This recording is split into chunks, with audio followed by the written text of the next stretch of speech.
и образованието трябва да се разглежда като част от политическите, икономическите и като цяло обществените отношения в условията на глобализацията. Трансформациите в общественото и икономическото развитие през първата декада на 21 век са сериозно предизвикателство пред устойчивото развитие и икономическият растеж, част от които е образованието. Безспорно е, че технологичното и техническото развитие е преминавало и ще продължава да преминава през различни етапи, но ние трябва да го оценяваме на база днешното състояние и взаимодействията между различните елементи, които го обуславят и от които то зависи, както и следващите периоди.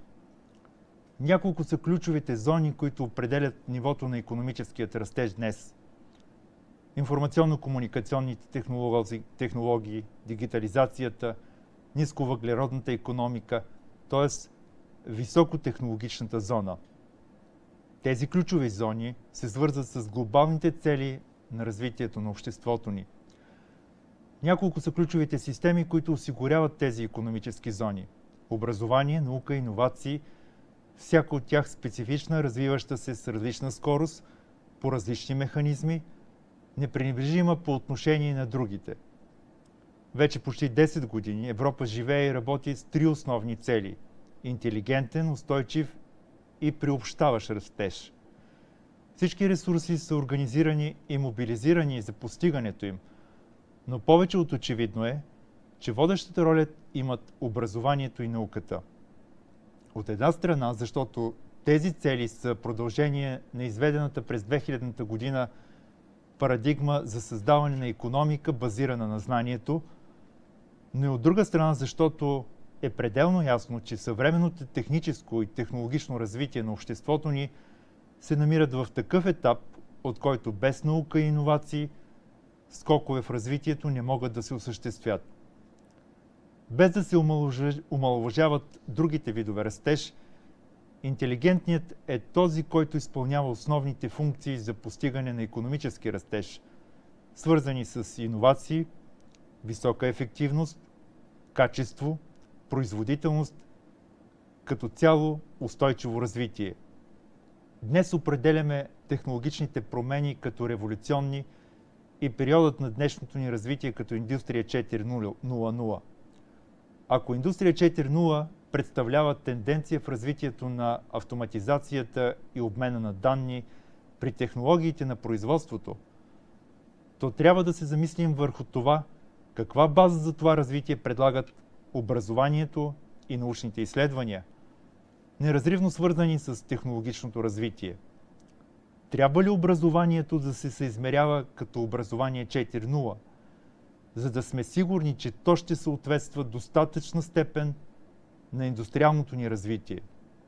Можем ли да говорим за наука 4.0, за да осигурим необходимата база за технологично развитие? И ако те съществуват в пространството днес или като предложение за бъдещето, каква е реалната ситуация на взаимодействието им с индустрията? Скоростта на натрупване на нови знания и умения през последната декада на 20 век и първите години на 21 век е твърде различна от тази на внедряване на технологичните решения преди това. До този момент образователният и научен базис обслужва достатъчно добре технологичният процес или можем да кажем прогрес. В един момент обаче дистанцията между образованието и науката от една страна и технологиите от друга, като отделна системи, започват да се увеличават не в полза на синергизма в икономическия растеж.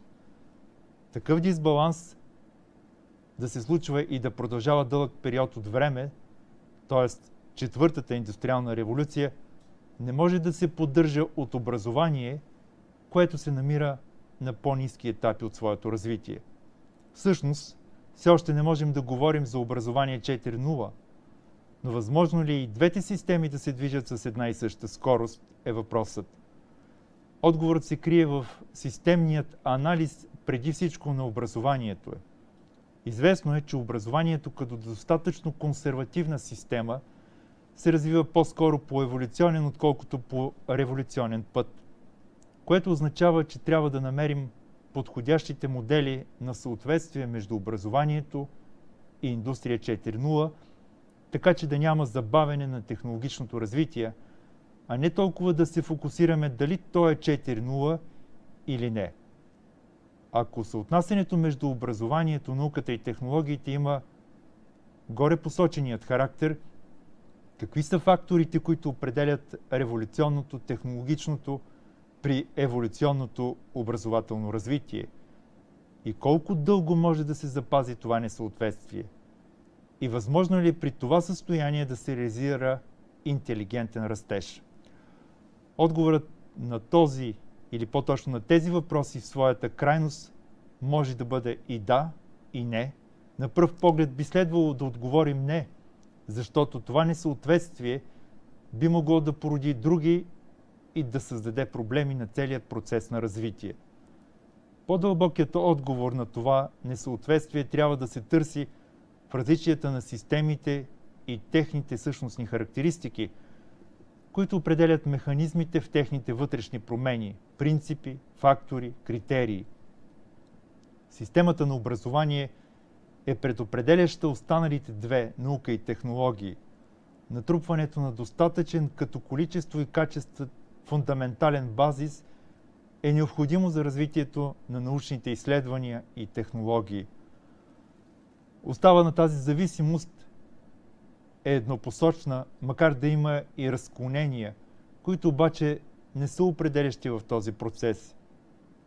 Именно това натрупване и обновяването на теоретичната и информационната същност на съдържанието на базиса е определящо за всичко останало. Консервативният модел създава впечатлението за бавно развитие на образованието, защото няма как да изведем от системата на образованието основополагащи теории и факти, които стоят в учебните ни столетия и ще продължават да стоят. За разлика от някои бързо променящи се бази данни и информационни съдържания.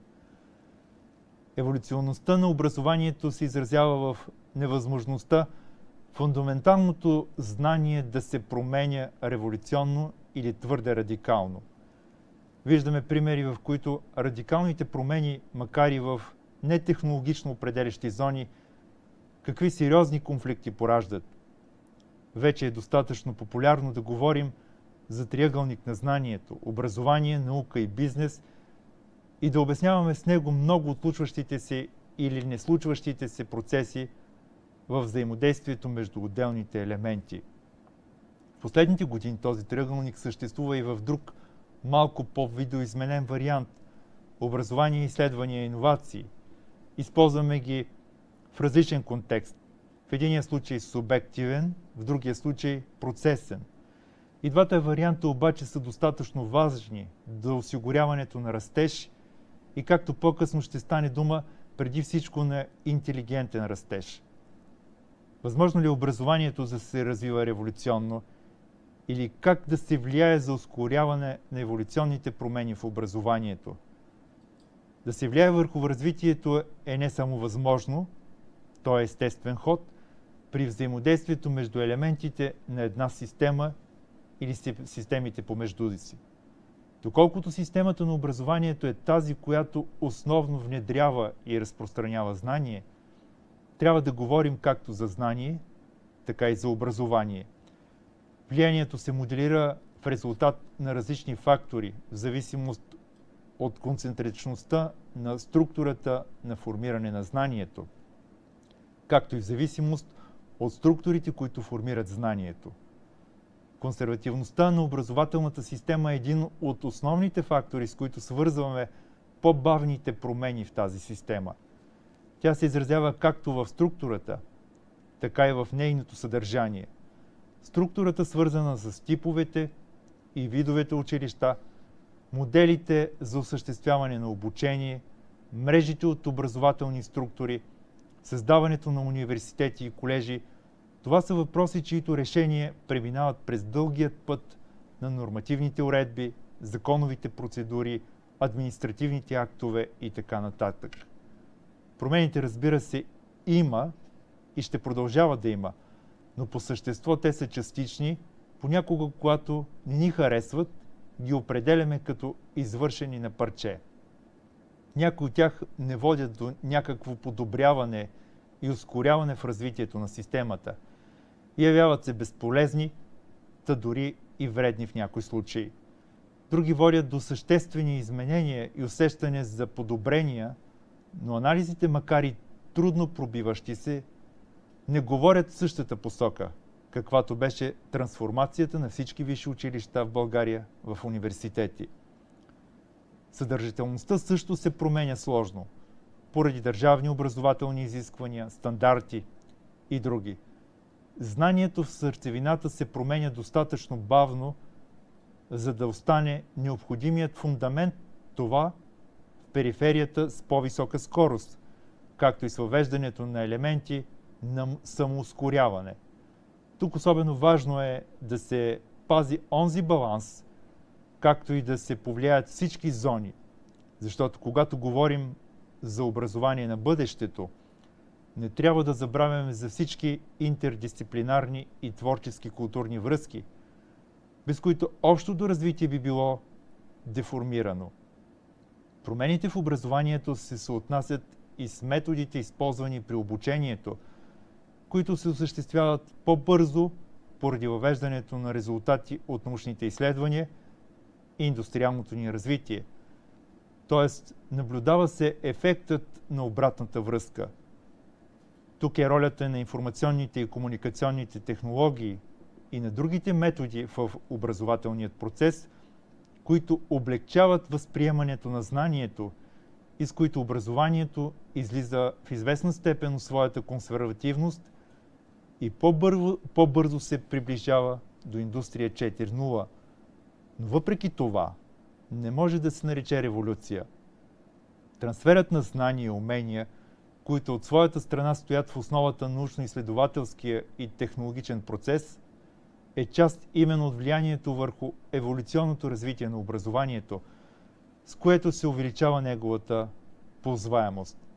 В еволюционният модел на образованието има още един елемент, върху който си струва да се мисли, и това е споделеното знание.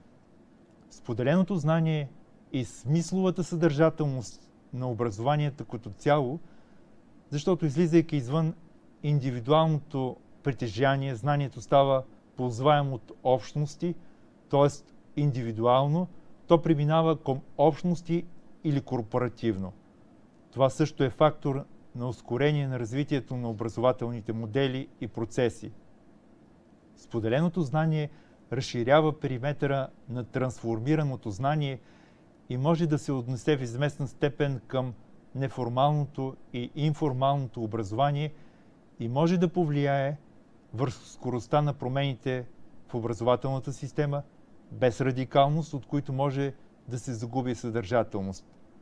Преминаването от индивидуално към корпоративно знание има още една възможност за реализиране и това е новата парадигма управление на знанието. Може би това най-много приближава промените в образователната система до нейната революционност на технологиите, защото в механизмите, използвани в управлението на знанието, освен че се използва компютърна техника и технологии, се влага технологична съдържателност, която в много висока степен надгражда фундаменталния и периферния базис на образованието. На трето място стои въпросът с лидерството в образованието. Време е в образованието да се говори за лидери в пълния смисъл на това понятие. Нито една стратегия и какъвто и да е било друг документ не могат да заменят ролята на лидера в образованието. Фактор, определящ истинските критерии за качество, разпространение и внедрение на знанието. Това е пътят на една по-бърза еволюция. Една от задачите в управлението на образованието е да изведе лидерството в системата като определяща характеристика. Отново не формално, а с отговорността, която то носи, лидерът в образованието, преподавателят на бъдещето е непрекъснато усъвършенстващ се професионалист със своя заряд, интелект висока емоционална интелигентност, който в непрекъснат режим на общуване с другите системи може да определи и да провокира онези умения, които ще направят хората успешни. Обществата на знанието също могат да намерят място във всяко училище или университет. Именно чрез тях може да се осъществи интердисциплинарност, която също е много важна за развитието на образованието. Категоризирането като иновативни училища и изследователски университети е възможно да откъсне една част от младата формираща се интелигенция и да я даде по-висок старт за развитие, но то трябва да бъде съчетано с параметрите на цялата образователна среда, за да не влезе в противоречие с общите принципи на развитие и възможността за пораждане на конфликтност между отделните елементи, групи, дори региони. Учебното съдържание е структурирано, подчинено на образователни стандарти и по своя смисъл единно за съответните видове училища. Стандартите трябва да осигурят възможност за промяна, която да се въвежда преди изтичане на срока на обучение на съответния випуск, започнал обучението си по него. Именно това ще осигури еволюция в образованието, съответстваща на еволюционните и революционните промени в обществените процеси. Университетите са доста либерални по отношение на учебното съдържание. Еволюционните промени в университетското образование са по-благоприятни поради факта, че освен с преподаване, образование, те се занимават с изследователска работа, елементи от които могат да бъдат включени в обучението и учебното съдържание. По тези дейности се определят критерии и индикатори, чрез които се осъществяват необходимият контрол, изграждат се рейтинги и се оценява качеството на изпълнението. Образователната среда, възприемана като екосистемна, е изключително специфична, за да се регулира споредично и с псевдомерки и инструменти, или с честа промяна на законовата уредба. Тя има ясно изразена йерархична пирамидална структура, каквито имат всички стратификационни системи, на чието върхове винаги стоят експертите с техните най-високи потенциали. Тези, които носят промените и могат да приближат системите или системата максимално до изискванията към нея от страна на обществото. Промените, настъпващи във всички сектори на обществото, икономическия живот, очевидно рефлектират върху капацитета на човешкият капитал. Усилията, насочени към подобряване на капацитета и компетентността на човешките ресурси, имат своето измерение в различни инструменти, програмни документи, различни програми и така нататък. При осмислене на висшето образование, новата европейска програма за умение, финансовите инструменти на програма Хоризонт, всички това и едновременно с идеята за целенасочена политика в областта на иновациите, която хваща както науката, така и технологичните системи, допринася за известно компенсиране на дистанциите между отделните системи. Научните изследвания, обособени в самостоятелни програми на различни институции на Европейската комисия, национални и други, са подкрепени с сериозен инструментариум, което прави прогреса в науката осезаем.